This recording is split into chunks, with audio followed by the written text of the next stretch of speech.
This is a continuation of the history of the Imperium. We are starting this chapter off with the reunification war and the Great Crusades.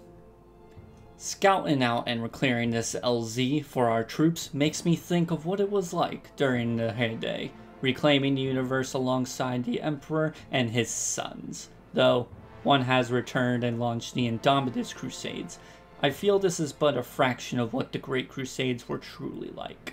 Now, don't get me wrong, it is refreshing to see the Imperium acting rather than reacting to external or even internal threats, to be the ones attacking and claiming our right to rule among the stars.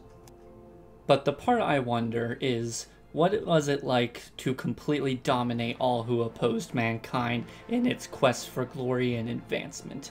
An age before doubt could truly creep into the hearts of men. No empire truly lasts forever. This I know. But to see us in our prime, to see him leading man's armies into battle alongside his sons, what I wouldn't give. A sudden movement breaks me from my stupor. It's time to get to work. May the Emperor guide my bolt rounds and purge his enemies from the galaxy. This is Scout Sergeant Ardarius Auxelia, and it's time to get the job done. May he guide my rounds in his name. Welcome back, Warlords and Generals, to another video. Today we cover briefly the events of the Unification Wars and the Great Crusades themselves.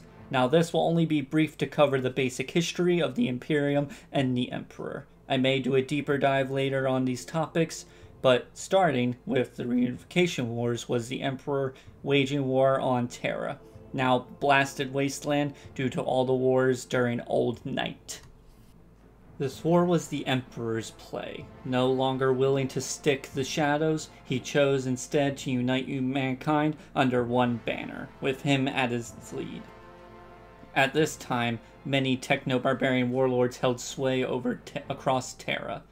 The Emperor created two types of soldiers for this war in his base of operations in the Himalayan mountains. These were the Custodes, his personal guard, which we covered briefly before, and the others being the Thunder Warriors. These genetically enhanced warriors were basically the prototype to the modern Space Marines, before the Primaris came along. Now you may be asking, what happened to them? These superhuman soldiers were extremely volatile and prone to fits of psychotic rage, as well as dying quickly without proper medical and genetic materials and equipment. So at the last battle, that sealed the Emperor's victory of conquering Terra and becoming the de facto leader of humanity, he purged the Thunder Warriors, making way for his true army, the Space Marines. Now, I will cover the Thunder Warriors in a deeper video later on, but for now that's all you need to know about the base history of the Unification Wars. These warriors weren't nearly as deadly as the Thunder Warriors, but significantly more stable, and had severely enhanced aging. Some could live up to 1500 years old, though due to their profession, these are rare cases. The key factors in their stabilization was not only having more enhanced organs than the Thunder Warriors, but also the simple fact that they had gene seed. This gene seed comes from the Emperor's sons, or Primarchs, genetic makeup. Prior to his total victory and launching the Great Crusade, he had genetically created 20 sons from his own DNA, and while they were incubating in the tanks, the Chaos Gods, with some assistance, would hurl all the 20 sons across the stars.